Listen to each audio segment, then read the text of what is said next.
Welcome once again विद्यार्थियों। Vector analysis से लिया गया एक छोटा सा पार्ट, छोटा सा क्वेश्चन आपके सामने लिखा हुआ है, जिसको डिस्कस कर लेना है आप लोगों के साथ। आइए क्वेश्चन को पढ़ते हैं। देखिए लिखा हुआ है, prove that vector A plus vector B dot vector A plus vector B equal to mod of vector A का whole square plus mod of vector B का होल स्क्वायर। और उसके बाद लिखा हुआ है if and only if vector A dot vector B, या कहो vector A and vector B, आप मैं लिख देता हूं, आर परपेंडिकुलर। शर्त देखो, given vector A is not equal to 0, vector B is not equal to 0। पहले क्वेश्चन को हिंदी में एक बार और एक्सप्लेन कर देते हैं, समझ लेते हैं। लिखा हुआ है vector A is not equal to 0 vector, यानी वेक्टर ए एक 0 वेक्टर नहीं है, वेक्टर बी भी 0 वेक्टर नहीं है। दैट मीन्स वेक्टर ए एक नॉन जीरो वेक्टर है, वेक्टर बी भी नॉन जीरो वेक्टर है। That means mod of vector ए 0 के इक्वल नहीं है, मॉड ऑफ वेक्टर बी भी 0 के इक्वल नहीं है। इसका मीनिंग है, लिख देता हूं यहां पर। देखो, given vector A is not equal to 0, vector B is not equal to 0 vector. इसका मीनिंग क्या है? इसका मीनिंग है mod of vector A is not equal to 0, mod of vector B is not equal to 0। It means vector A and vector B are non zero vectors. Language में लिख दिया, are non zero vectors. दोनों जो है ना non zero vectors है। फिर देखो, ये कंडीशन है इफ एंड ओनली इस सेंटेंस में ध्यान देना। Vector A and vector B are perpendicular, यानी इफ एंड ओनली इफ लिख देता हूं, इफ एंड ओनली इफ। देखो, vector A and vector B are perpendicular, इससे मीनिंग क्या है? इसका क्या अर्थ है? इसका अर्थ है vector A dot vector B equal to 0। और यह कब होता है? लिख देते हैं, vector A is perpendicular to vector B.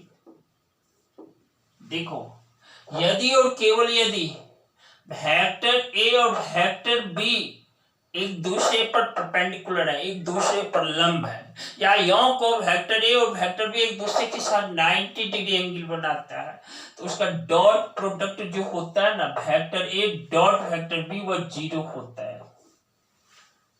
ध्यान में रखना। अब देखो, हमें प्रूफ कर देना है vector A plus vector B dot vector A plus vector B बराबर मॉड ऑफ वेक्टर ए का whole square plus mod of vector B का होल स्क्वायर। देखो, लिख देता हूं, देयरफॉर देखो, vector A plus vector B है ना, dot vector A plus vector B. ये एलएचएस पार्ट है, इसको प्रूफ कर देना है। वेक्टर ए का वेक्टर ए के मॉड का whole square plus vector B के मॉड का होल स्क्वायर।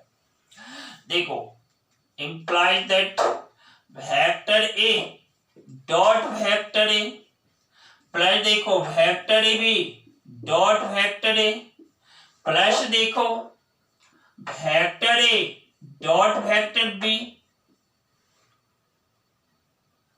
प्लस देखो vector B dot vector A. देखो इस टर्म के साथ इसका डॉट प्रोडक्ट लिया, फिर इस टर्म के साथ इसका डॉट प्रोडक्ट लिया,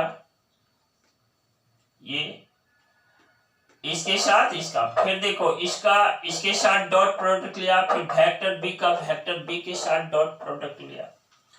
अब देखो इंप्लाई दैट यह होता है मॉड ऑफ वेक्टर ए का होल स्क्वायर। इधर मैं याद दिला देता हूं, देखो वेक्टर ए डॉट वेक्टर ए यही मेरा मॉड ऑफ वेक्टर ए का होल स्क्वायर होता है। इसी को सिंपली ए स्क्वायर भी कर देते हैं। इसी को देखो वेक्टर ए का स्क्वायर भी लिख दिया जाता है। ये सब टर्म पर ध्यान देना। सिमिलरली देखो vector B dot vector B equal to देखो मॉड ऑफ वेक्टर बी का होल स्क्वायर इक्वल टू देखो simply B square equal to इसी को मॉड ऑफ वेक्टर बी का होल स्क्वायर। इस टाइप से भी लिखा जा सकता है, लिखा जाता है, इक्वल है वो सब। अब देखो vector B dot vector A dot vector B के इक्वल है, क्योंकि दो वेक्टर्स का डॉट प्रोडक्ट कम्यूटेटिव होता है। दो वेक्टर्स का डॉट प्रोडक्ट क्रम विनिमय नियम का पालन करता है। कम्यूटेटिव लॉ को ही हिंदी में क्रम विनिमय नियम बोला जाता है। हिंदी भाषा बच्चों को मदद करता है समझने में। हिंदी बहुत सारे बच्चे हिंदी में खोजते हैं, तो उसके लिए मैंने बोल दिया।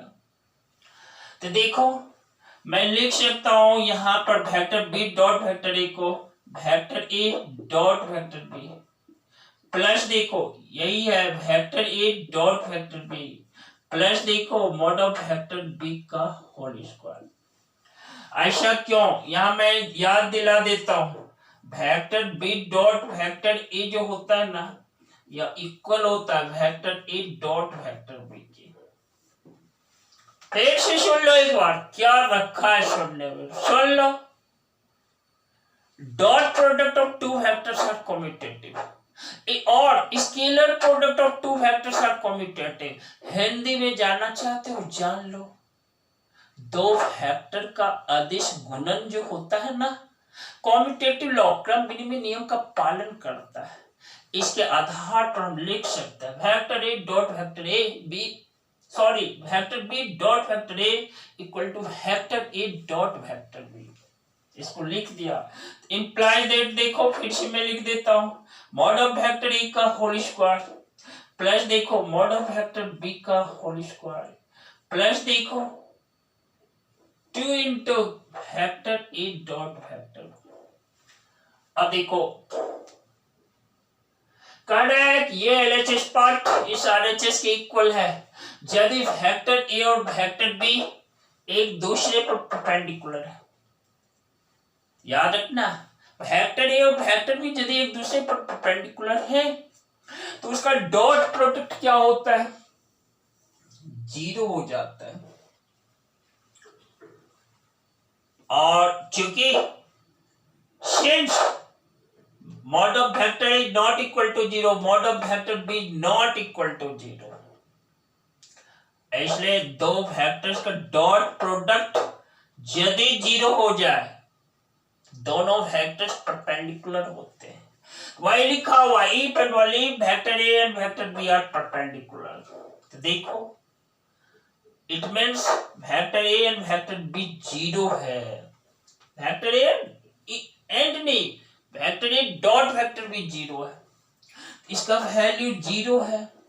इस तरह से देयरफॉर यह किसके इक्वल है मॉड ऑफ वेक्टर ए का whole square plus mod of vector B का होल स्क्वायर।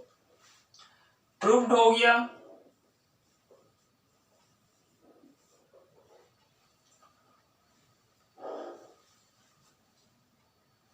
जो कि RHS के इक्वल है। विद्यार्थियों, एक बात मैं आपसे साझा कर लेता हूं, वह यह कहना चाहता हूं, आप अपने आप को सेल्फ डिसिप्लिन रखना, अपने आप को अनुशासित बनाए रखना और सकारात्मक सोच के साथ आगे बढ़ते जाना, रुकना मत। परिणाम आपके साथ होगा और अच्छा परिणाम होगा। अच्छा परिणाम के तौर पे क्या होगा, आपके साथ सफलता होगी, किसी औरों के साथ नहीं। मैं यही कहना चाहता था विद्यार्थियों, एनर्जेटिक बना के रखना, अपने आप को पॉजिटिव सोच के साथ बिल्डअप रखना। किसको? अपने आप को। इसी के साथ आप सभी बच्चों को लॉट्स ऑफ थैंक्स, बहुत सारा धन्यवाद। मैं फिर आपके सामने आऊंगा और जब भी आऊंगा एक नया कंसेप्ट लेकर आऊंगा। कंसेप्ट नया इसलिए कि क्वेश्चंस नए होंगे, अलग अलग क्वेश्चंस, अलग अलग कंसेप्ट। प्रत्येक दिन आप नए नए कंसेप्ट सीखते चले जा रहे हैं, इसी तरह आप फायदा लेते रहें। इसी के साथ लॉट्स ऑफ थैंक्स, बहुत सारा धन्यवाद, बहुत सारा, वेरी गुड।